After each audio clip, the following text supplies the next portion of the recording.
Welcome back to the Men's Talk Show. Got the three gangs here, Wayne and Chris. And today we're going to be doing something just a little bit different.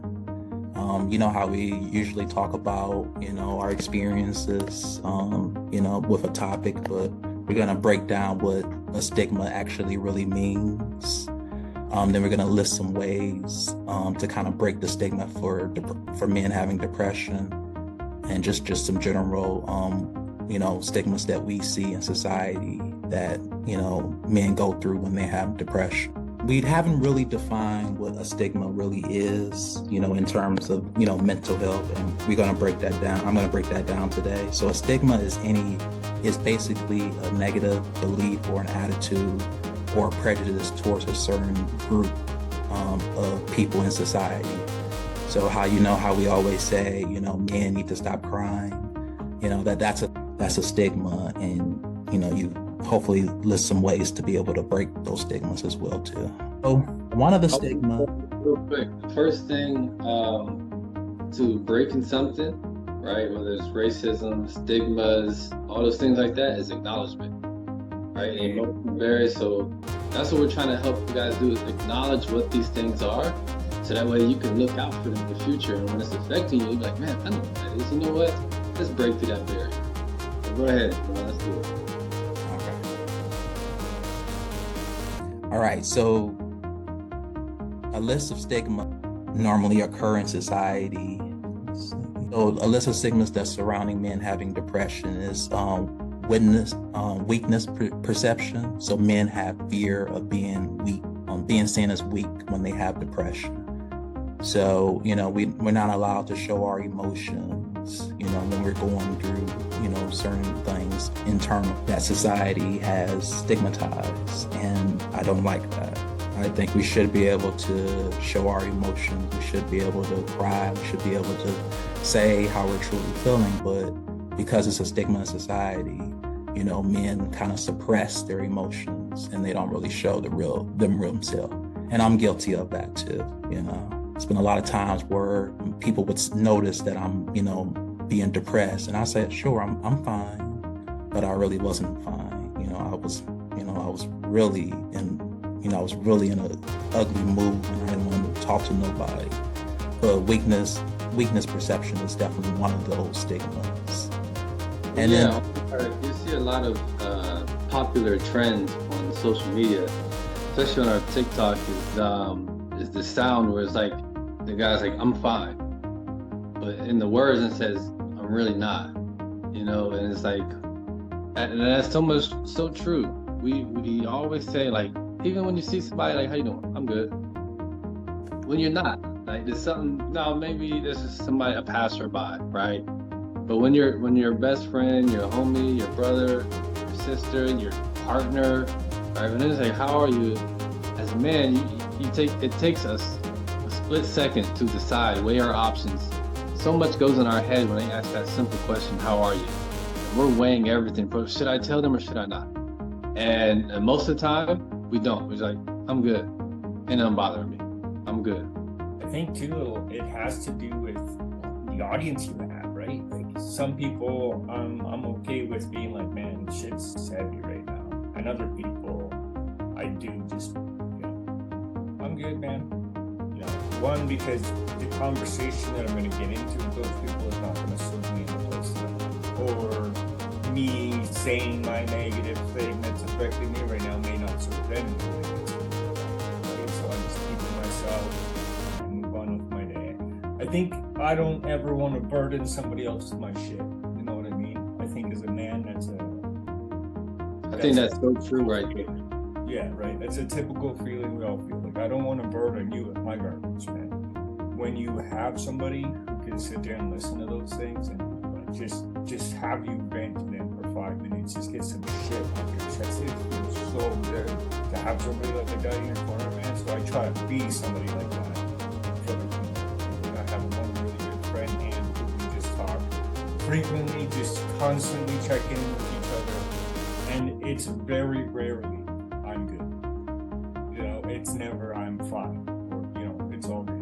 Unless we don't have the time to have a conversation with each other at the minute, then it's I'm good. But then later on, you'll get a text message that's like the big dump of everything that's really going on. And, you know, that's fucking genuine shit. So, and, you know, you're out there, I love you. And that's a way to break the stigma, I think, you know, by having an open dialogue with friends that you know, can trust. Because a lot of times, you know, I didn't get that when I was in past friendships. I didn't get that support back when I asked them how they was doing. You know, they would just say they're fine, but, you know, your social media story told me a different thing. You're not fine. So what's really going on there? I think you have to have an open dialogue and kind of just set the tone for, you know, your friends to kind of vent to you. Because men, you know, we're not used to venting to people, you know, because society all goes back to that stigma of, you know, we have to be strong, we have to be macho, we have to be stoic. You know, we can't let the weight of the world, I mean, we can't let the world hold us back, you know, kind of like set the tone for how we supposed to act as men. You know, our fathers are the toughest on us. Would you guys agree that? Absolutely. I never see I saw my dad cry like 2 times my whole life. And I can remember the first time I saw my dad cry, we was watching some 60 Minutes or something, some news story about some tragic incident happened to a family and some children, right? And that's the first time I was like teenager at that point. And I was like, man, he's really crying. Like, this must be really serious. And then the other time is when his mom passed away. It's the only 2 times I see my dad cry my whole life. And that's sad. Wow. That is, man. That's what I say too. Like that as much as it's cool to like see that strong, like you're saying, stoic rock of a man as well. You know, nowadays I see that as man. That man dealt with so much on his own. You know what I mean? Like that breaks my heart. That man just dealt with all of this shit on his own, and that is terrible. It's terrible to think that, you know, that's how a lot of society went through life, man. And that's why we're here today talking about this stuff, because we don't want us to be like them, right? We don't want to be going through life never talking about our feelings, because my goodness, could you imagine never talking? Like never, like they did? I couldn't do that, man. I couldn't. I've learned to speak to men, you know, over the last, I would say 5+ years. That's really what I learned. And I couldn't imagine a life without talking about my problems to somebody. I just couldn't. I couldn't do it. I know exactly what that pain is like and how hollow that makes you feel on the inside. You know, I'm feeling for Dad. I'm feeling for your dad right now. Seriously, like that's heartbreaking. Well, you know what they did too. Like, you know, men back then, they drank their problems away. They smoked their problems. They gambled their problems. They slept their problems away. They found other ways to cope, but they weren't always positive ways, positive reinforcement. All right, and in some ways it just helped the downward spiral of men.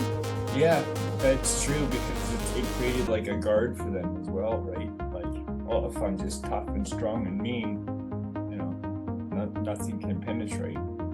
And that's, you know, nothing can penetrate, but neither can love, and neither can a lot of things that are great in this world too, right? Yeah. I enjoy being completely void of boundaries when it comes to my emotions. I just love being an emotional fucking roller coaster. It's the greatest, man. Yeah, and I think another way to kind of like break that stigma of, you know, men, you know, showing their emotion is to be vulnerable around other men, you know. I don't think I ever seen any of my other guy friends cry before. Of course, I never cried around them, so I'm guilty too. But I think that if you should be more emotional, maybe that might give them the invitation to open up and be more vulnerable with you as well too. But it depends on your group of guy friends, because not everybody, some of them reinforce that stigma. You know, it depends on, like Lane said in the episode, like, you know, in episode 2, which was a while ago, like, you know, it depends on what type of friends you have, because you can't, sometimes you can't even be vulnerable with them. And I was one of those people where I couldn't be vulnerable with some of my friends because I thought that I would be weak. I thought that they would see me as, less of a man if I, broke down and cried, or, I just dumped all my, problems on them all at once. And that's why we also talked about, having, being an advocate for, therapy. I'm always going to be a big advocate. If you can't talk to your friends about that, you got to talk to somebody about it. So that's definitely another way to break the stigma, is going to talk to at least a therapist or something if you don't want to talk to your friend, More mainstream personality, because now it's more than just movies and sports athletes, it's social media influencers as well. If they talk about it more, how can they be more impactful in this as well? And one thing I think about is there's a lot of sports podcasts out there now with the athletes. Couple I think about mine is an NBA player, and he talked about the depression he was going through. And you listen to that, and your whole vibration is different for the rest of the day, man. They're open talking about depression and anxiety, and it's really crazy to hear that, and just straight up stuff that you find on Spotify and on your playlist. There's a Canadian hockey player right now who's just coming back to our hockey team here in Calgary, Flames. He took like 2 years off because he was struggling with anxiety and depression, and it was causing a lot of issues in his household. And it was on the radio yesterday, which was crazy, man. I was like in tears because I work on these bodies, right? So I'm inside of a body for the most of the day. And I'm in there kind of like tucked away from the rest of the shop. So as I'm hearing that, I'm like tearing up with my welding helmet, because he was just open to be vulnerable in public like that. And now like an entire city watches, and like he was a fucking good hockey player. Like, this is Canada. Good hockey players don't go unused here. Like, we tap into those things and use them like fucking maple syrup trees, man. So, for him to just walk away from that life to get himself right again, man. Shout out to him. And I'm sorry I don't know your name. I wish I did, but I don't follow sports or hockey, so the name is lost on me. But yeah, shout out to you, whoever you are. I think you're from the Flames, and good on you for taking your time and doing what's right for you and your family. Oh yeah, that's right. I did think of somebody that does talk openly, like Simone Biles. She's a Olympic gymnast, and she didn't want to compete in one of the Olympics because she was going through a lot of things up here mentally, and she was afraid that would affect her performance physically. So we do have some people, now that I think about, that do represent in the media, openly talk about their depression and, what's going on up inside their heads. So those are ways that we can definitely, break the stigmas by talking by those social media influencers, or just people that we know to love, to talk openly about their, experience. So that's definitely one of the ways to, continue to break the cycle. But I will say that Simone Biles did get some backlash from that too. And unfortunately, that hurts it. She's a woman going through the thing. And so when men watch the Olympics too, and I'm like, man, why does she get backlash from something that she took like a mental break in the Olympics? Biggest thing that she worked for. I think she wanted to miss that on her. So that's just, again, she tried, but she still has some negative pushback from people who said she shouldn't have did that. Like, you don't know what she's going through in her life. But real quick, Chris, I found the guy. I love Google. His name is Oliver Howlington. Vincent for Calgary Flames in his entire 2022-23 season due to mental health struggle. Now he's ready to return. Thank you for doing that, Wayne. I fucking appreciate this shit. So what else we got on the list that you were talking about, Ron? All right. We kind of touched a lot of them already, but let me see here. Oh, and lack of emotional language. So some men don't know how to,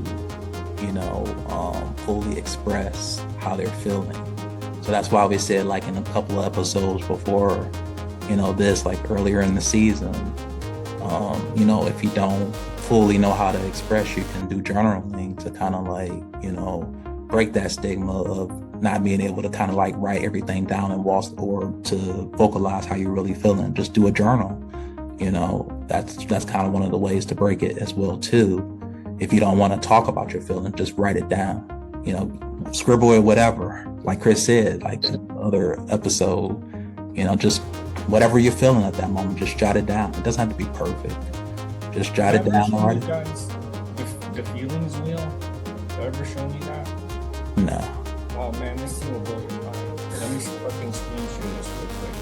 But I will say too, it kind of goes back to when we were a kid, we were never told to express the feeling. So as we grow up, our vocabularies are not so grandiose anyway, right?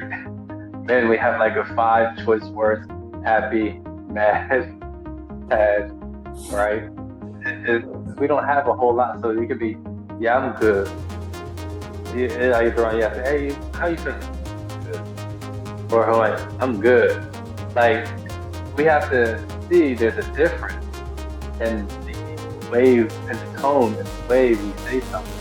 It's meant to try to interpret how they're really feeling. Because we just don't know all the different words to say. That's a really good, like, the vocabulary just isn't there. It's not the fact Yeah. that we're ignorant or we don't want to. It's just that we absolutely do not know what they are or mean, right? And then too, another thing I learned in college is that we were never taught that. Like, and so we don't really know what we're feeling. So we feel like, man, I feel sad. But no, you're not really sad. Maybe you feel grief of something that happened where you feel worried because there's something pending that you don't have control over, right? But all you know is that, right? And that's another part of it. Yeah, that is. I'm gonna screen share this real quick, okay? This is the feelings wheel that I found. Check that out, man. You guys see That's that? deep. Yeah, we can see that. That's very deep. It's so many things, right? So we've got, well, I'm just gonna start on the top half, which is like usually the bad feelings, or you can say negative feelings, not so much bad. So there's sad, mad, scared. That's our typical quick response answers, right? But like if you go deeper and deeper and deeper, insecure, submissive, inadequate, embarrassed, overwhelmed, daring, insignificant, discouraged, bewildered, confused, rejected, helpless, submissive, insecure, anxious. Those are just one tap of scared. That's it. You go into mad. There's hurt, hostile, angry, selfish, hateful, critical, irritated, jealous, frustrated, sarcastic, distant. Those all stem from being mad, or a quick thing where your brain's like, I'm mad. You're not really mad. Go to the core. It's one of these other ones. 99% of the time, it may be that surface level feeling, but let's go to the other side. Powerful. I'm feeling fucking powerful right now. Faithful, important, appreciated, respected, proud. When you're like a proud father, when you're respected as a man, you can see the S form on your chest when somebody gives you a compliment. Like I offered Wayne today, you're looking swole, brother. And you could see him just be like, he just decked it out. Joyful, they're sensuous, energetic, cheerful, creative, hopeful, optimistic, playful, amused, stimulating, fascinating. This is awesome. Really is, because this is just what I was just talking about. Like, we don't know all these words. Yeah. Right? So like I said, when the guy says he's mad, that's all he knows. But he may, wait, bring that back. Yeah, sorry, shit. Give me 1 second. It's not that he's just mad, but it's like I saw insecure on there. Yeah. How does a man express that he's insecure? Right? Maybe he was late 2 times last week from his job, and now his boss is giving him angry looks. Like, he doesn't know how to say, like, it grows or whatever. Like, man, I feel insecure or I don't know how to pay my rent, or just so many words on here that we just don't know. That is, and on the flip side, under powerful, those words right there, like I said, those really make a man stand tall, stand proud. There's so far and few in between where we actually hear these words being told to us. It's a part of another problem. do a whole nother episode about that. But proud is a proud father, whatever. But when did you ever hear like, man, you're valuable, right? Or you are we don't worthwhile. talk like that. You are important. You are serene, right? Yeah, my group of friends did not talk like that at all. Well, not even from our partner, you don't hear these things at all. And this is another stigma we got to get rid of. We need to expand our vocabulary and do something like this, right? Of course, with the right group of friends. You know what? See, I feel where you're coming from, but at the same time, fuck those other friends who can't get this, man. Yeah, you're Those right. guys, dude. I don't care if they don't understand that I can feel thoughtful and intimate and loving as a man and nurturing. Fuck them if they can't get that. I don't give a shit. I'm still gonna feel those feelings, and I'm still gonna talk like this in front of them to blatantly tell them that the world can be a much better fucking place if you talk like this and you live like this and you treat yourself like this. You know how good it is to tell yourself that you are an amazing fucking human being just on your own rights. You are nurturing and kind, and I can be critical and I can be playful and I can be optimistic and surprised, and I can go to the other side and be depressed and lonely and apathetic. I can feel overwhelmed. I can feel daring. I can do all of these things, and it makes you feel powerful, 100% powerful, to be authentic in yourself and not give a fuck what anybody thinks about your feelings, man. They are yours. Yeah. Feel them, brother. I think that's a good point. And what you just said, like, and I talked about earlier, acknowledgement is how you break the stigma. And so what I did just there is kind of allowing the stigma to continue, because I was like, you know what? There's only certain people that you can say this with. But no, if you can't, you should be able to say that to everybody. That's your true friend, right? And if that person doesn't accept that, you feel serene today because I got my garden set up, right? And I got some peppers growing and some chilies and jalapenos, and I'm feeling important and I'm proud of that, right? Could you imagine doing this at like a function? Right? Say you're at like a function, say you're at work, at a barbecue or something, and you're standing around the barbecue with all the other dads, and you're like, man, this is such a tranquil, serene opportunity to just become one with our families, isn't it? Oh man, yeah, I just watched your minds be like, what the fuck are you talking about, brother? And be like, it's a conversation shift, right? You're all standing around talking about the deal you got at the gas station on your gas, or you could talk about emotional intelligence with your bros, right? You say those 5 words in front of 4 dudes that never heard them. There's a conversation starting, I guarantee it, every time.